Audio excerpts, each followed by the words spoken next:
What's up, YouTube? This is Too Raw for TV. All right, so in this video, I want to go ahead and continue with this top 15 small forwards list. Now, I've already revealed the top 10.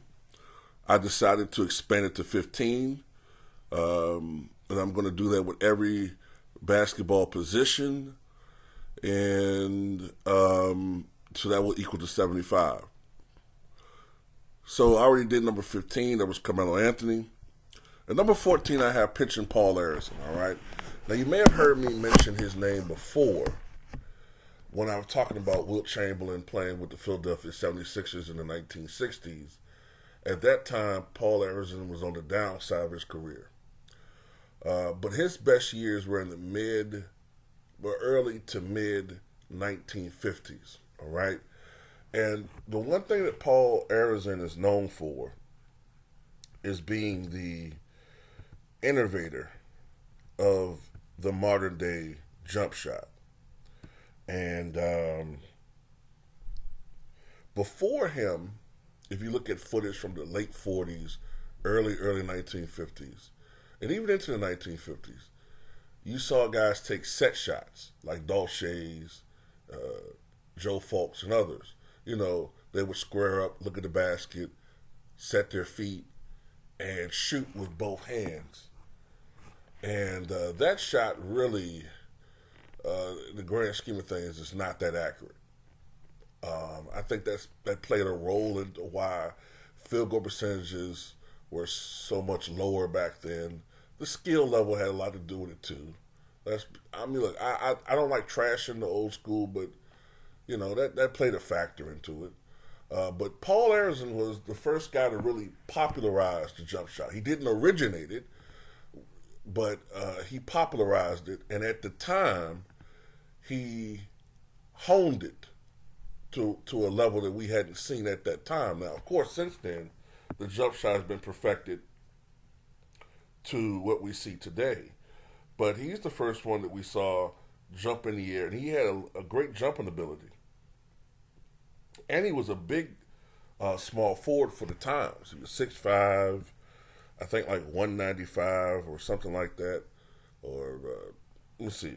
No, 6'4". But still, that was big for the early 1950s. 6'4", small forward, 195 pounds, when a lot of small forwards at the time were 6'2", 6'1". And he had that jumping ability, and that allowed him to score the basketball at a very high clip. Now, for his career, to go through his accolades, accomplishments, he was an NBA champion, won a championship with the Philadelphia Warriors back in 1955-56, the team that is now the Golden State Warriors. He's a 10-time NBA All-Star, would have been 12 had he not missed 2 years due to military service. He was the All-Star Game MVP back in 1952, 3-time All-NBA First Team, All-NBA Second Team 1959, 2-time NBA Scoring Champion 1952 and 1957. I strongly suspect that Paul Arizin may have been a 3 or 4-time scoring champion had he not missed those 2 years serving, I think, over in the Korean War. He was on the 25th, 50th, and 75th anniversary teams. And, when you look at his career averages, 22.8 points per game, 8.6 rebounds per game, and 2.3 assists per contest. And I'll just mention this. I don't usually talk about stuff that happened in college when I'm doing these videos, but Paul Arizin in college scored 100 points a game, 100 points in a game while playing for Villanova. But the game is not officially recognized by the NCAA because the opponent was a junior college team. When you look at his stats, Paul Arizin scored 16,266 career points. Now, I told you, He missed the entirety of the 1952-53 and 53-54 NBA seasons. All right. Now at that time, he was very healthy. For most of his career, he was very healthy. Um, the first couple years he played 65 and then 66 games. I believe at that time, those were 66 game schedules. Then the next couple years after he came back from the war, 72, 72, 71, 68, 70, and then 72. All of those years, those were 72 game schedules. Then the schedule got expanded to 79, and then look, he played in 79 and then 78 games. Now, someone explain to me why these old timers, these guys that was smoking Chesterfields and drinking beer, didn't have all the athletic advantages, and they didn't have $1 million to spend on their body. Why were these guys, with the extensive travel these guys did, they didn't have personal jets, they didn't have chefs, the personal chefs, they didn't have all these fucking advantages these multi-millionaires have. But why were these guys able to play all these fucking games? Why? And let's look at this. He led the league in minutes played 1952 and 1953. You look at per game averages. He averaged 38.4 minutes per game. And he had three seasons where he averaged over 40 minutes a game. So someone explain to me. I'm telling you, this is why I have a lot of respect for these guys back then, man, because they didn't complain about what the fuck they had to do. They went out there and played.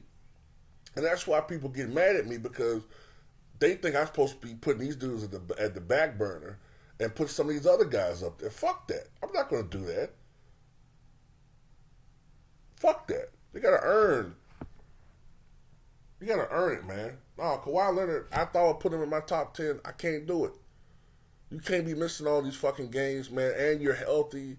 But because of something, look, it was amazing what he did. But I'm starting to look at him as Bill Walton. We don't put Bill Walton in the top 10. Well, if you talk about actual peak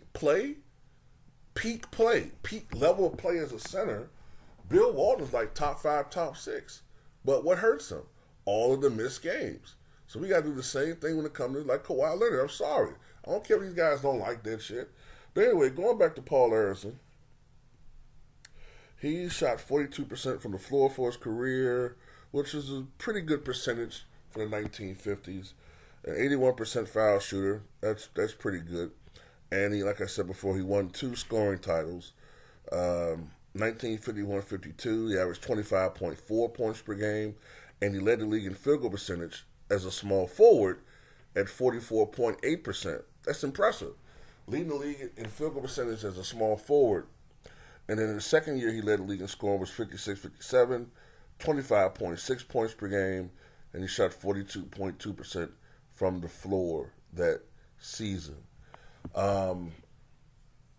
Had he not missed 2 seasons of play, considering how healthy he was throughout his career, damn near an Iron Man, he may, it's not a certainty, but he may have reached 20,000 career points. He definitely would have scored over 19,000 career points, well over 19,000. That's why I said when Steph Curry became the first Warrior to score 20,000 points with the franchise, I said, had there not been certain circumstances that had happened, he would have been the third.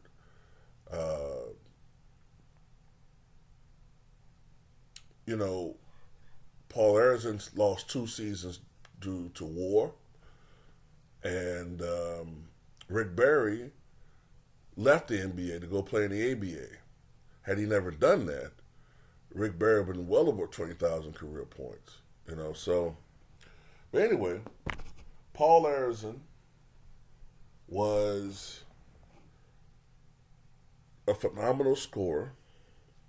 He had an ability to drive to the basket, jump shooter.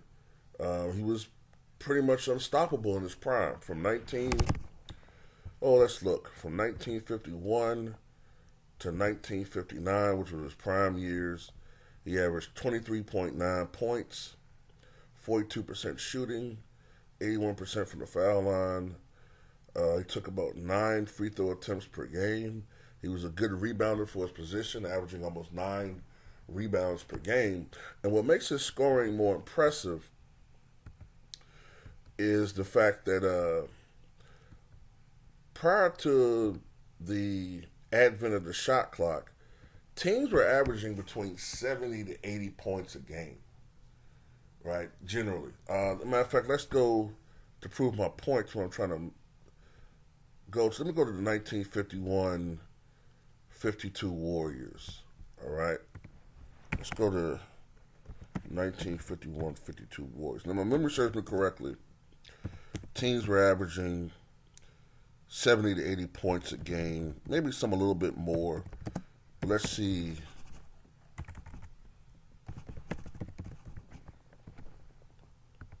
Let's see what they were averaging.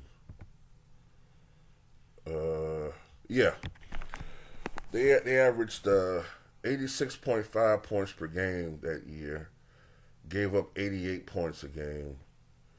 And of the 86.5 points per game, which goes to show you the pace that they were playing at that time. Let's look at something here.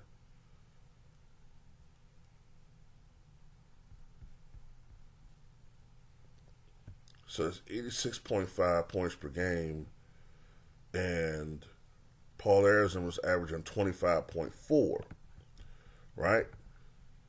So 25.4 divided into 86.5.